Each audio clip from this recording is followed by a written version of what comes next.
There's an inherent peace in routines, a comfort that comes with knowing the rhythm of your day-to-day life. For me, that rhythm was simple but fulfilling. My wife, Lena, and I had been married for 8 years. We lived in a quiet suburb, in a house that we had painstakingly renovated together. I worked as an architect, while Lena ran a small boutique downtown. Life was ordinary, but in a way that felt right. Until it wasn't. It began with whispers of change. Lena started attending a new spa and bathhouse downtown, swearing by the relaxing effect of its steam rooms and thermal pools. At first, I was happy for her. She worked hard, and if she'd found a way to unwind, who was I to judge? But then the visits grew frequent, too frequent. Twice a week turned into 4 times. Her weekends, once spent curled up on the couch with me, were now consumed by spa days. I started noticing small things. She was more secretive with her phone, often giggling at messages she claimed were from her friends. She began dressing differently, opting for more revealing clothes. It wasn't the kind of change that happens overnight. It was subtle, almost imperceptible. But it was there. A gnawing unease settled in my chest. Was I overthinking?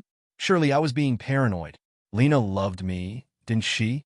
8 years couldn't just dissolve into nothing. But doubts, once planted, have a way of growing. One Friday evening, Lena told me she was going to the bathhouse again.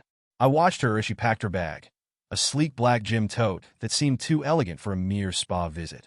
My gut told me something wasn't right. Against my better judgment, I decided to follow her. She didn't notice me as I trailed her car, keeping a safe distance. The neon-lit sign of the bathhouse loomed ahead, casting an eerie glow in the night. I parked across the street, my heart pounding in my chest. What was I expecting to find? I had no idea, but the need to know burned inside me. The bathhouse was an upscale establishment, boasting luxurious thermal baths, massage rooms, and private steam chambers. I slipped in quietly, paying the entrance fee and donning a robe provided by the staff. The air was thick with the scent of eucalyptus and the sound of gentle trickling water. The dim lighting and soft music created an almost otherworldly atmosphere. I wandered through the maze-like halls, my pulse quickening with every step. I didn't see Lena at first, and for a brief moment I thought I might have been wrong. Maybe she was exactly where she said she would be, relaxing, enjoying her evening. Then I heard laughter. Her laughter.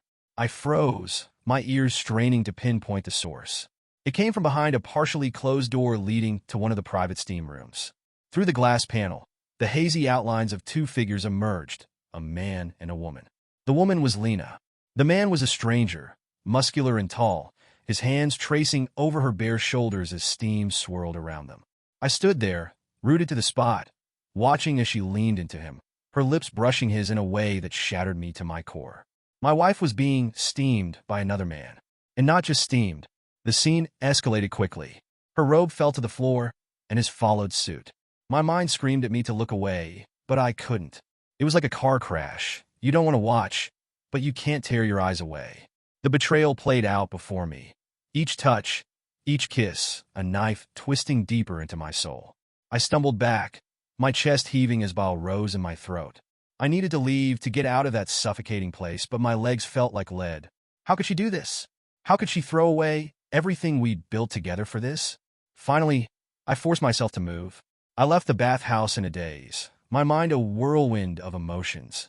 Anger, sadness, disbelief. By the time I got home, it was nearly midnight. I sat in the darkened living room, staring blankly at the wall. My phone buzzed, a text from Lena. Had a great night at the spa. Heading home soon. Love you. Love me? The audacity of those words ignited a fire within me. Did she even know what love meant? Did she think I was blind, or worse, a fool? The door creaked open an hour later, and Lena walked in, her face flushed and her hair damp. She smiled at me, but it wasn't the warm smile I'd fallen in love with. It was practiced, almost rehearsed. How was your night? She asked, her tone casual. Uneventful, I replied, masking the venom in my voice. She kissed my cheek and headed upstairs, leaving me alone with my thoughts. I wanted to confront her, to scream at her, to demand answers. But something held me back. Was it fear? Or perhaps the realization that once I opened that Pandora's box, there would be no going back. As the night wore on, a single question echoed in my mind. Was this the first time, or had it been going on all along? And what would you do in my shoes? Would you confront her right away, or let the betrayal fester until you had more proof? Let me know in the comments. The morning after witnessing my wife with another man, I awoke feeling hollow. The house was silent except for the faint hum of the heater. Lena was already downstairs, humming softly as she brewed coffee, as if nothing had happened. Her betrayal lingered in the air like a bad dream that I couldn't wake up from. But it wasn't a dream. It was reality. And now, every word she spoke, every gesture she made, felt like a dagger to my chest. "Morning, babe." She greeted me with a bright smile as I trudged into the kitchen. "Morning," I mumbled, keeping my eyes averted. She poured me a cup of coffee and leaned against the counter, her robe loosely tied around her waist. For a moment, I wondered if the very hands that now held her mug were the same hands that had roamed over him last night. "You seem off today," she said, her brow furrowing. "Everything okay?" I stared at her, searching her face for some trace of guilt or remorse. But there was none. How could she look at me with such ease, knowing what she'd done? "Yeah, just a lot on my mind," I replied, forcing a tight-lipped smile. "Well, don't let it stress you too much." "You work too hard," she said, placing a hand on my shoulder. I fought the urge to recoil, her touch now feeling foreign and unwelcome. How long had I been blind to her lies? Was this a one-time betrayal, or had she been living a double life right under my nose? The questions gnawed at me throughout the day. Work became a blur of half-finished tasks and absent-minded mistakes. My colleagues noticed my distraction, but I brushed off their concerns. How could I explain that the life I thought I knew was crumbling around me? That evening, I decided to dig deeper. If Lena had secrets, I needed to uncover them. I started with her phone. It was risky, but she had left it charging on the nightstand while she took a shower. My hands trembled as I picked it up, scrolling through her messages. Most of them were innocuous, chats with friends, updates about her boutique. But then I found a thread from someone saved as Jake. My heart sank as I read the messages. "Jake, last night was amazing. Can't stop thinking about you." "Lena, me too. Can't wait to see you again soon." The timestamp showed the exchange had happened this morning, right before I walked into the kitchen. My stomach churned as I scrolled further. The messages stretched back weeks, filled with flirtatious banter and intimate confessions. They talked about the bathhouse, about stolen moments in private rooms. I set the phone down, my hands shaking. It wasn't just a fleeting mistake. It was an affair, deliberate and ongoing. That night, I lay awake next to Lena, her breathing soft and steady as she slept.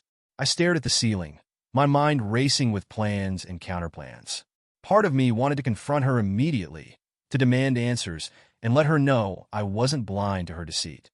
But another part of me wanted to wait, to gather more evidence, to truly understand the depth of her betrayal. The next morning, I made an excuse about a work project and left early. But instead of heading to the office, I went back to the bathhouse. I needed answers, and I figured someone there might recognize her. The front desk attendant, a young woman with a kind smile, greeted me. "Welcome back. How can I help you today?" Feigning nonchalance, I said, "Actually, I'm looking for some information. My wife visits here often, and I'm planning a surprise for her. Do you know if she's been here recently?"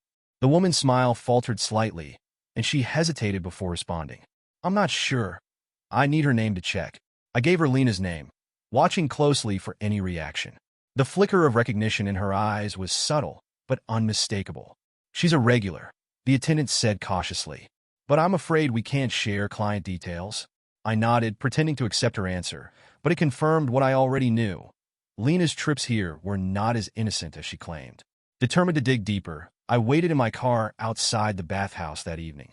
Sure enough, around 7 p.m., Lena's car pulled into the lot. I stayed hidden as she entered the building, carrying her signature black tote bag. An hour later, I watched as a man, Jake, I presumed, joined her. He was tall and broad-shouldered, his confident stride making my blood boil. They disappeared inside together, and I fought the urge to storm in after them. Instead, I bided my time, taking photos of the two of them entering and leaving together. It felt sordid spying on my own wife, but I needed proof. Proof of what, though? Did I want ammunition for a confrontation, or closure for myself? That night, Lena returned home late. "Sorry, babe," she said breezily, slipping off her shoes. "Got caught up at the spa again. You know how relaxing it is?" Relaxing. The word felt like a slap in the face. I forced a smile. "No worries. Did you have a good time?" "Always do," she replied, kissing my cheek before heading upstairs. The ease with which she lied was staggering. I sat there, gripping my phone tightly, the photos I'd taken burning a hole in my pocket. As days turned into weeks, I continued to collect evidence. Texts, photos, even voice recordings of conversations I overheard when Lena thought I wasn't listening. Each new discovery deepened the wound, but it also steeled my resolve. I began to wonder, was I staying silent because I was afraid of losing her, or because I wasn't ready to face the truth? The weight of her betrayal became unbearable, but I wasn't ready to confront her. Not yet. Instead, I threw myself into planning my next move, knowing that when the time came, there would be no turning back. What would you do if you were in my shoes? Would you confront her now, or wait until you had every shred of evidence? Share your thoughts in the comments below. Each day after my discovery felt like walking on shattered glass. My mind was in a perpetual storm, but outwardly, I kept up the pretense of normalcy. To Lena, I was the same loving husband I had always been, calm, steady, and devoted. Inside, however, I was anything but. Every time she smiled at me, kissed me, or casually mentioned her spa days, it felt like an insult, a reminder of how little she respected me. I wasn't just battling her betrayal. I was warring with my own mind. The evidence I'd gathered was damning. Yet a part of me still clung to the hope that there might be some explanation, some excuse that could make it all less devastating. But deep down, I knew better. A week after my last stakeout at the Bathhouse, I decided to escalate my investigation. I needed a clearer picture of who Jake was and how deep their relationship went. With the help of a friend from college who was skilled in cyber sleuthing, I managed to find Jake's social media profiles. He wasn't shy about showing off his life. Photos of expensive vacations, luxury cars, and gym selfies flooded his feed. It didn't take long to notice Lena in the background of some of his pictures, though she was always careful to avoid being the main focus. In one photo, they were at a fancy restaurant seated next to each other. The caption read, "Another great night with the best company." The timestamp aligned perfectly with one of Lena's supposed late-night spa sessions. My chest tightened as I stared at the screen. She wasn't just cheating on me, she was flaunting it, albeit subtly. My friend dug deeper, pulling up more information on Jake. He was a wealthy entrepreneur who owned a chain of fitness studios across the city. Charming, confident, and rich. Everything that I, with my simple life and steady job, was not. But it wasn't his success that enraged me. It was the way he treated Lena like a trophy, a prize to flaunt. And she seemed to revel in it. One message in particular, exchanged between Jake and one of his friends, stood out. "Friend, how's that new girl you've been seeing?" "Jake, Lena? She's great. Crazy sexy and way too good for her husband. Don't know how the guy hasn't caught on yet." I clenched my fists so tightly that my knuckles turned white. This wasn't just a betrayal of trust. It was humiliation.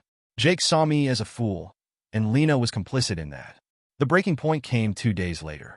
Lena was out, once again claiming she was meeting friends from the boutique.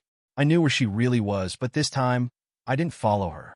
Instead, I called in sick to work and spent the entire day drafting a letter, a detailed account of everything I had discovered, complete with photos, screenshots, and timestamps.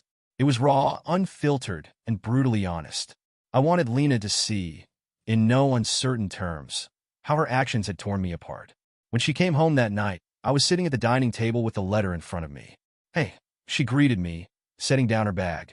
"You're home early." I didn't respond immediately. My eyes bore into hers, searching for something. Remorse, guilt, anything. But her expression remained neutral.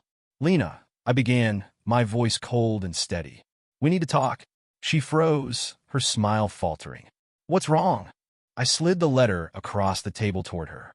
"Read this." She hesitated before picking it up, her eyes scanning the pages. As she read, her face shifted from confusion to shock, then finally to anger. "You were spying on me?" she snapped, slamming the letter down. I scoffed, unable to believe her audacity. "Spying? You've been lying to me for months, Lena." I had every right to find out the truth. Her lips tightened, and for a moment, I thought she might try to deny it. But then she crossed her arms and said, "Fine. You want the truth?" "Yes, I've been seeing Jake. But it's not what you think." "Not what I think?" I repeated, my voice rising. "I saw you with him, Lena. I've read your messages. I know exactly what it is." She sighed, running a hand through her hair. "Jake makes me feel alive, okay? He's exciting, passionate, things I haven't felt in a long time. And whose fault is that?" I shot back, my anger boiling over. "I've been here, Lena. I've been loyal, supportive, everything a husband should be. If you were unhappy, why didn't you tell me? Why did you have to do this? Her eyes softened for a moment, but then she shook her head. I didn't want to hurt you. Well, congratulations, I said bitterly. You've succeeded. The conversation spiraled into a heated argument, both of us throwing accusations and grievances at each other. She claimed I had become distant, too focused on work to notice her needs. I countered by pointing out how I had always supported her dreams, even when it meant making sacrifices of my own. In the end, there was no resolution, no reconciliation. Lena stormed upstairs, leaving me alone with the shattered remnants of our marriage. That night, I slept on the couch, my mind racing with questions I couldn't answer. How had we come to this? Was there any way to salvage what we had, or was it already too late? The next morning, Lena was gone. She left a note on the kitchen counter, I need time to think. Staying at a friend's place for a while. Don't call me. Her words felt like a slap in the face, but at the same time, they gave me clarity. This wasn't just about her affair with Jake. It was about a deeper rift between us, one that had been growing for years. But whose fault was that? Hers for straying, or mine for not noticing the signs? The house felt emptier than ever after Lena left. Her note sat on the kitchen counter for days, mocking me with its casual detachment. The woman who had shared my life for 8 years had walked out without a second thought, leaving me to pick up the pieces of our shattered marriage. I tried to go about my days as usual, working, eating, sleeping, but everything fell off. My coworkers noticed my silence. Friends asked if I was okay. I lied, of course.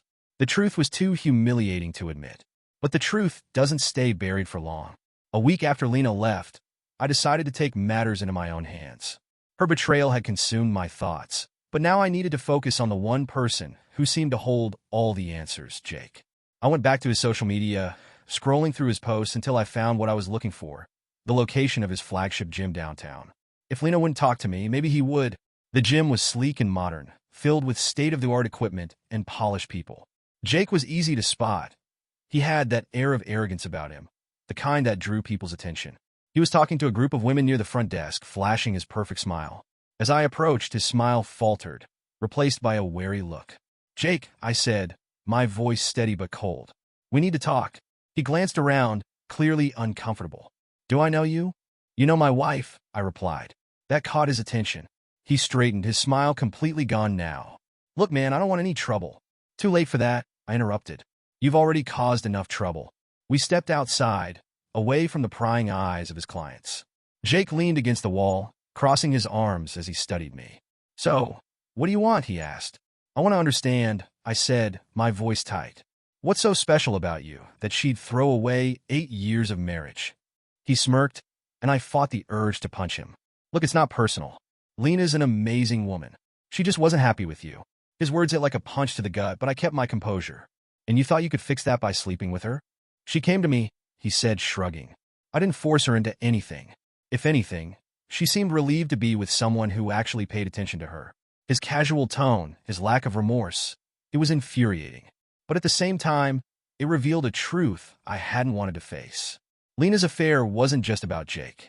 It was about us, our marriage, our failures, our inability to communicate. As much as I hated Jake, I couldn't ignore what he represented, the cracks in my relationship with Lena. Those cracks had been there long before he came into the picture. But that didn't absolve her. She had made a choice to betray me instead of working on our marriage. Does she mean anything to you? I asked, my voice quieter now. Jake hesitated, and for a moment, I thought I saw a flicker of doubt in his eyes. But then he shrugged again. I like her. But love? No. She's fun, but that's all this is, a fling. His words were a death knell. Lena had thrown away everything we'd built together for a man who didn't even love her. That night, I returned home feeling emptier than ever. The confrontation with Jake had given me answers, but they weren't the ones I wanted. Lena's betrayal wasn't just a moment of weakness. It was a deliberate choice to seek validation and excitement outside our marriage. As I sat in the darkened living room, I replayed our last argument in my mind. Her words, her excuses, her complete lack of accountability, they all pointed to one thing. She didn't regret what she'd done. She regretted getting caught. A few days later, Lena came home. I heard her car pull into the driveway, the door opening and closing with her usual hurried steps. When she walked in, she looked different. Her face was drawn, her eyes tired. I need to talk to you, she said, her voice quiet. I nodded, gesturing for her to sit. She hesitated before taking the seat across from me. I've been staying with a friend. She began avoiding my gaze, trying to figure out what I want. And I prompted, my tone neutral. She took a deep breath. I know I've hurt you. I know I've broken your trust. But part of me feels like this marriage hasn't been working for a long time.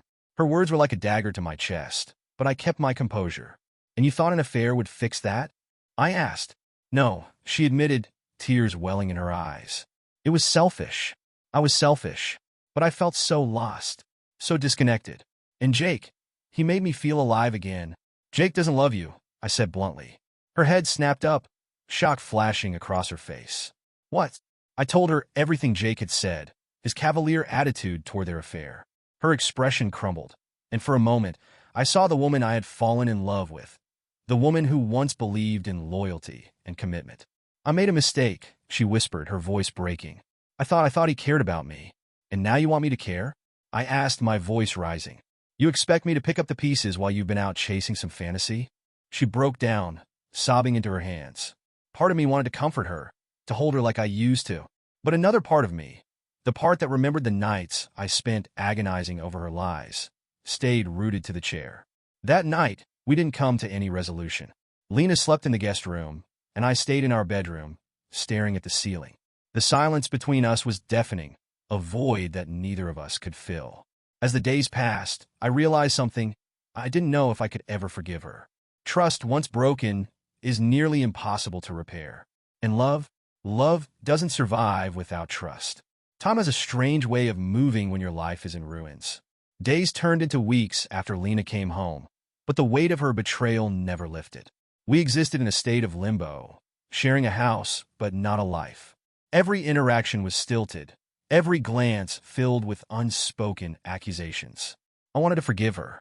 I wanted to believe that people could change, that love could survive even the deepest wounds.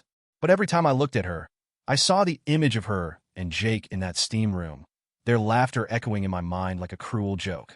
One evening, Lena suggested we see a marriage counselor. I want to try, she said, her voice trembling. I know I messed up, but I don't want to give up on us. Her words sounded sincere, but sincerity wasn't enough.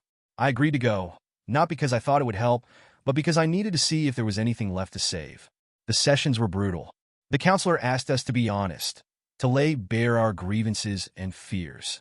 Lena admitted to feeling neglected, claiming that my focus on work made her feel invisible. I countered by pointing out her refusal to communicate, her choice to seek validation from another man instead of addressing her unhappiness with me. I was weak, she said one day, tears streaming down her face. I was selfish and stupid, and I hate myself for what I did. But I love you, and I want to make this right. Her confession felt like a small balm on a gaping wound. But love wasn't enough. Despite her efforts, the cracks in our marriage only deepened. Every time she left the house, I wondered if she was meeting Jake. Every time she checked her phone, I imagined his name lighting up the screen. The paranoia consumed me, turning me into someone I didn't recognize, a man who no longer trusted his own wife. The final blow came on a quiet Sunday afternoon. I had been cleaning out the garage when I found a box tucked away on a high shelf. It was filled with keepsakes, movie ticket stubs, handwritten notes, photos. They weren't from me. They were from Jake. I confronted Lena that evening, slamming the box onto the dining table. What is this? I demanded, my voice shaking with fury. Her face went pale. I forgot about that, she murmured, her voice barely audible. You forgot. I snapped.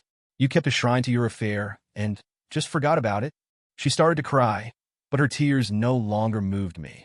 They felt like another manipulation, another attempt to dodge accountability. I didn't mean to keep it, she said, her voice cracking. I thought I threw it all away.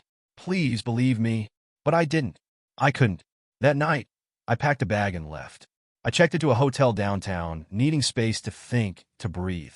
The weight of her betrayal pressed down on me like a physical burden, and for the first time, I allowed myself to consider the possibility that our marriage might be over. It wasn't an easy realization. I had spent 8 years building a life with Lena, investing my love, my time, my dreams. Walking away felt like admitting failure, like giving up on something I had fought so hard to protect. But what was left to fight for? A week later, I met with a divorce lawyer. The process was surprisingly straightforward, almost clinical. We divided our assets, agreed on terms, and filed the paperwork. Lena didn't fight me. She seemed resigned, almost relieved. When the papers were finalized, she handed me her wedding ring. "I'm sorry," she said, her voice barely above a whisper. "For everything?" I nodded, slipping the ring into my pocket. "Me too." The months that followed were a blur. I threw myself into work, spending long hours at the office to distract myself from the emptiness at home. Friends encouraged me to go out, to meet new people, but I wasn't ready. The idea of opening my heart to someone else felt impossible. How could I trust again after what Lena had done? One day, I ran into a mutual friend who had kept in touch with Lena. "She's not doing great," the friend said, hesitating as if unsure whether to continue. "She's been seeing a therapist, trying to work through everything. She misses you, you know." I didn't respond. What was there to say? I missed her too, in a way. But missing someone isn't the same as forgiving them. Months turned into a year. Slowly, the pain began to dull, replaced by a cautious hope for the future. I started going out more, reconnecting with old friends, finding pieces of myself that I had forgotten in the chaos of my marriage. Lena and I spoke once, briefly, when she called to ask about some belongings she had left behind. She sounded different, quieter, more subdued. "I hope you're doing okay," she said before hanging up. "I am," I replied, and for the first time, I meant it. Some scars never fully heal. Even now, I find myself questioning every relationship, every promise of love. But I've learned something important. Betrayal doesn't define you. It shapes you, yes, but it doesn't have to break you. And sometimes, letting go is the bravest thing you can do. Would you have stayed and tried to rebuild the relationship, or would you have walked away like I did? Let me know your thoughts in the comments. Thank you for following this story. If you've ever experienced something similar, I'd love to hear how you handled it. Until next time,